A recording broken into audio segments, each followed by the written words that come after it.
Bismillahirrahmanirrahim. We begin in the name of Allah, the most beneficent, the most merciful.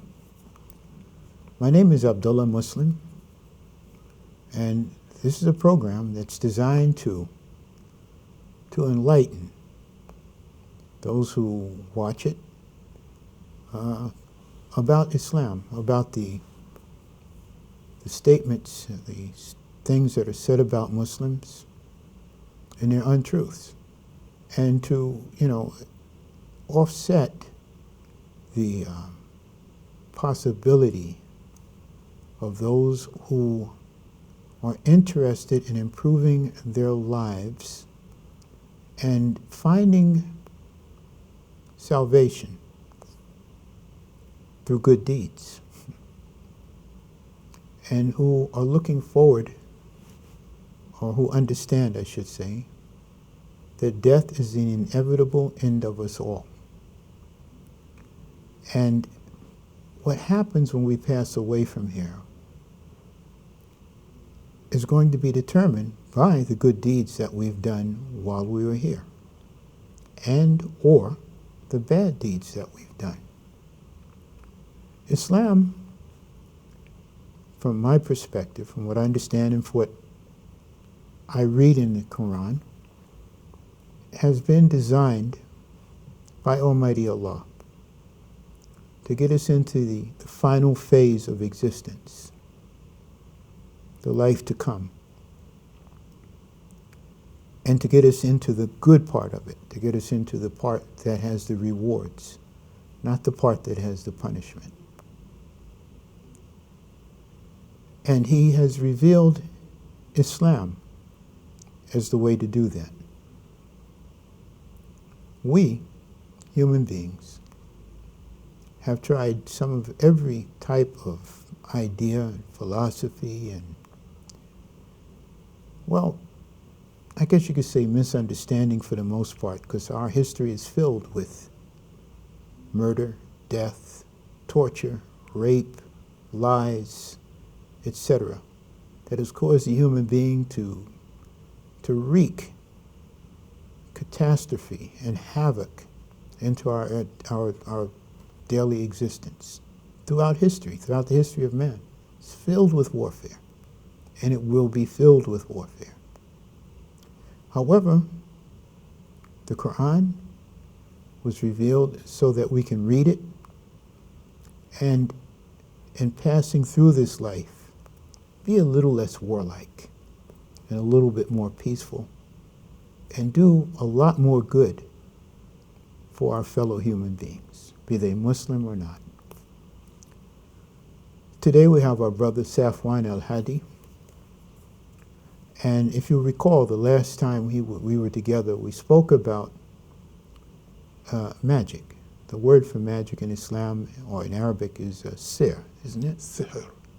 And he was speaking about some people whom he had met in upstate New York who were practicing what's referred to in the UK as Wicca, but what we refer to in the United States, and maybe in some other places, as witchcraft.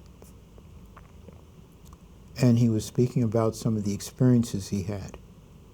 And I don't know if you'll recall or not, but I did say to him that I've had similar experiences, and that maybe sometime in the future we can talk, and I can give my experiences with people who were involved in Satanism, who were openly practicing the worship of Satan. No, I was not one of them, but I did meet one of them, and maybe later on in this episode or a future episode I can relay that experience to you. So I'm going to turn the narrative of this particular program over to our brother Safwan, and we'll try to pick up the thread from where we left off last time. Assalamu alaikum, brother. Wa alaikum salam. You know, the last time you spoke, you were talking about some people you met in upstate New York, and they're explaining the difference between Wicca, witchcraft, and some of the practices. And we had even spoken about people who were involved in human sacrifice, people who were involved in, you know, what they call white magic, Right. and these different things. So maybe you want to expand on this a little bit more from your experience, because I know that you're not an expert in this, as I am not an expert in it. But we've experienced interaction with people who were involved in this particular lifestyle, who were not Muslims. And, you know, maybe we can shed a little light on our viewers, and also show them how Islam can work to protect them from this. Well, you mentioned white magic, Mm-hmm. black magic, all of it being magic, and it's from the tricks and of the practitioners of magic Okay. that tricking you into thinking that there's a good and bad magic, like in, you know, we had the old film, The Wizard of Oz, about a wizard. At Okay. the end of the day. But you know what was interesting about that movie was that there was a lot of technology involved in that as well. Mhm. Because you remember, he was hidden behind a screen, he's Right. talking through a microphone. So, you know, so go ahead, brother. All right, so he's talking through a microphone, Mm-hmm. but the thing is, they meet this so-called bad witch, the wicked witch of the West, while the good witch Mm-hmm. was the good witch of the East, right? She wore white, Mm-hmm. and the bad witch wore black. Mm-hmm. And but at the end of the day, what I think the goal was to get the people to start to have an affinity towards magic, especially the youth, and you know, as it appealed to the youth, it was like a youthful program, even though it was a blockbuster hit in its day. Each version of it, because there was a version made with mostly black actors also called The Wiz. Which was a take on. Yeah, take on that one, yeah. It was of it. Yeah. So maybe there's something to what you're saying about an attempt to subtly bring people into accepting these Yes, particular yes. ideas and lifestyle, no matter what their race may be. So since then, generations later, you have, in those days, especially during the times of The Wiz, you had cartoons, for example, where the cartoons had in it like little animals such as Tom and Jerry and the Wacky Racers and, you know, Grape Ape and the likes, you know, Jabberjaw. It's your generation. My generation from the 70s. Tom and Jerry, I know, but the rest of them you mentioned. Yeah, from the 70s. Yeah. From the 70s. However, the generations, 3, 4 generations later, they're all demons. You know, Pokemon, Ben 10, you name it. You know, everything is a demon and a devil. You know, since then they had the Aladdin cartoon from Disney, let alone the one from way back with Aladdin and his wonderful lamp. in his wonderful lamp. You know, with the jinn, actually, jinn. Now this has an Islamic theme, or not, excuse me. Yeah, I guess you could say an Islamic. They tried to give it an Islamic theme. Well, the thing is, it took place, I believe, in India or some part over there in the east. Now, I always thought it was Arabia. Where it speaks about the Arabian Nights, right? But that particular thing with Aladdin. Well, it's part of the Arabian Nights. Yeah, so they were speaking about, it was this jinn on the beach that came out of a lamp, all right, like a Persia. It was like Persia or something like that. But they would have you think it was actually like Arabia itself. But these were stories from the Arabian Nights, you know, long nights and whatever. And the jinn and you know the history of that, right? It was, they said Shah Jahan, who was Indian, okay, had tried to, well, he used to, look how they paint us, even in this stuff. He would marry a woman, or he would have his way with her. I think they said he would marry her, spend the night with her, and then kill her the next day. Okay, I'm just thinking about this now. It didn't, you know, this was not planned. Okay, but and he met one who was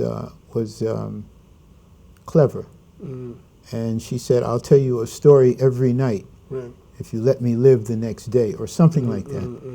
And so this is how the Arabian Nights came about. Right. Because all of that stuff involves some type of magic, now that I'm thinking about it. There was a film that came out back But in I don't want to focus just on Right. that, but I'm Right. sorry, go ahead. In the late 90s, and it depicted all of that. Right. But in this... But we don't marry women, sleep with them one night, and then murder them the next day. Definitely not from Islam. Okay. Definitely not from but Islam. that's something that they were trying to present. Right. They're definitely not from Flying Islam. carpets. Right. SubhanAllah. From the perverted practices of the people of those lands, where they had taken in and gone overboard with their spirituality and started to get into magic, right? You know, you have in this particular film, you have the jinn, in which the word genie is really a single, as we mentioned before, a single jinn, which is jinni. That's the correct pronunciation, a single jinn. and you have the ifrit, big strong jinn, the big, you know, a strong jinn. So anyway, these people, they use these beings that we can't see. They call on them. They use these pentagrams and hexagrams and whatever other grams that they use as portals to communicate with these jinns. And thereby causing themselves to commit shirk. They say even the Star of David is tied up in that. Well, David never had a star. Yeah. You know, so... But that's the name they give it to give it some validity. Right. Even though they don't like David, the prophet Dawood. The people who say this don't even like the prophet Dawood to be a prophet. They call him a king, but he was a prophet. He himself never had a star. However, that particular six-pointed star is called a hexagram. Okay. And I've also heard it referred to as a double pyramid, one inverted, right, pointing towards the earth, and the other pointing towards the sky, depending on how you look at it, or what what your school, I don't want to say school of thought, because that gives it some type of dignity, but whatever your misunderstanding may be. You'll find if these people have now, they have organizations, they're trying to control the world, just to say the least. They use their magic. I remember reading in you were talking about the genie. I don't want to go get away too from far it. ahead. Yeah, I want to go away from it. Right. But I don't want to get too far ahead, because it seems like you were building. The point of mentioning the jinn and the genie is the fact that it in itself, that particular genie in the Arabian Nights had mentioned in this particular film, Arabian Nights, that he was locked in that bottle by the Prophet Suleiman. In this movie, he said it. I was locked in there, finally free, and I've been there for 2,000 years, locked in there by Solomon, King Solomon himself. Blah blah blah. And just as a footnote, a jinn is a creation of Allah. That's mentioned in Quran as well, isn't it? Yes, it is. Okay. Allah mentions, there's a whole story. More than one, actually. There's an actual chapter called The Jinn. All right. And he mentions the story about the jinn and how they came and they used to hang out in the heavens and spy on the sacred tablet, they're called the Lawh al-Mahfuz. They used to spy on it, and the soothsayers would call on these jinns for the jinns to come and tell them, and they still do, they still use them to tell them the secrets or the things, or what would be called the secrets of the unseen. Nobody knows the unseen except Allah. But what happens is the jinn, they spy on the Lawh al-Mahfuz.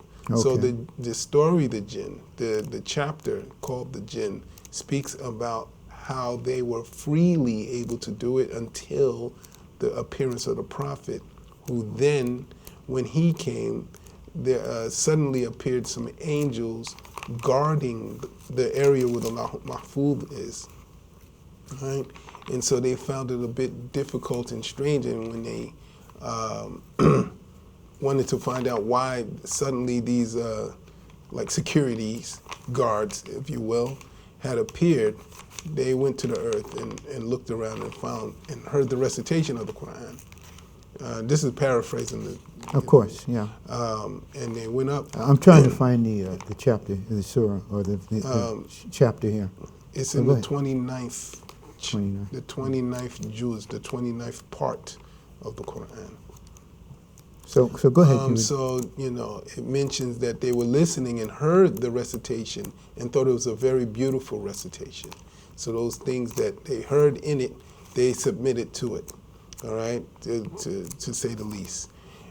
What intrigued me is that they were listening. It says that they were listening to the Prophet pray out loud, reciting the Quran, and they would be all the way up next to his face, you know, to listening to the Quran. It would be right in front of him, but he couldn't see them, you know. So they thought that the recitation was beautiful, and you know, they submitted to it.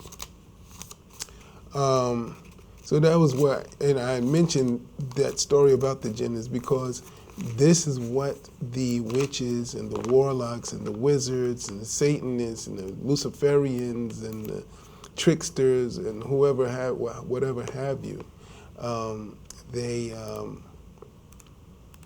they rely heavily on their communication with the jinn. Without them, but not talking about the same ones who accepted Islam, though. Only the evil jinns and Okay. the ones that want to trick mankind. You know, so they communicate with the bad jinns, who are again known as shayateen, which is plural for shaitan, which is Satan in English or Arabic. All right. So these people, they use their means, and like I was saying, there is a man, Anton LaVey, who's he's known and his for daughter and his son-in-law, who are known for he particularly the founder of the Church of Satan, right? In the United States, originally, because it was in existence before that. Originally in San Francisco, then his daughter, his in-laws, and his lineage had moved to and taken over the church. Okay. After they had migrated over to New York, up in Hell's Kitchen. That's an appropriate name. Hell's Kitchen up there, and then you have down in Greenwich Village. Down there you have Father Demo Square, right off I'm not of Greenwich. familiar with that one, but I know Greenwich Village was originally founded as a gathering point for people who were involved in Wicca. Right. Okay. So this is back in the 13th, 14th, 15th century, like this. the busiest place in New York is the Village. Excuse me, not 14th, but 15th century. Yes. Yeah. The people who live down there, you have the gay community on one side of the Avenue of Americas, and they're closer in terms of their residence to that area, the Father Demon Square or Father Demo Square. Okay. Then you have the people who are on the other side going towards, off of 8th Street and Then stuff you have, like that. you have that building where John Lennon was killed also. Right. That's supposed to be Off a of gathering Park place for Avenue, if people I'm not involved in mistaken. that particular Right. mindset. So these people, they live where they live. My point is, on the website, it was mentioning that Anton LaVey had cast a spell on the people of America back in the 1960s, the late 60s or I something. remember reading something about this, but these spells only work on people who believe in them, who Well, believe that there's a possibility for it. It's whether you believe or not, you can have Because the Prophet ﷺ, there was a spell cast on him. And this is why the Suratul Falaq and Suratul Nas were revealed. Okay, exactly. You Listen, know. let's stop there, okay? Because, you know, we're running out of time, okay? And inshallah, we can continue the next episode, okay? Inshallah. Okay, so we stopped at Surah Falaq, Surah Nas, because that's what we're trying to show, is that if you practice Islam, all of these dark arts, okay, whether it's Satanism or witchcraft or Wicca or voodoo or Santeria or whatever it is you believe in, all right, can be, you're protected. You're protected from them, okay, if you let Islam work. Peace be unto you. May Allah bless all of you with sakina, tranquility. It's a part of Allah's mercy, and it's what makes Islam work.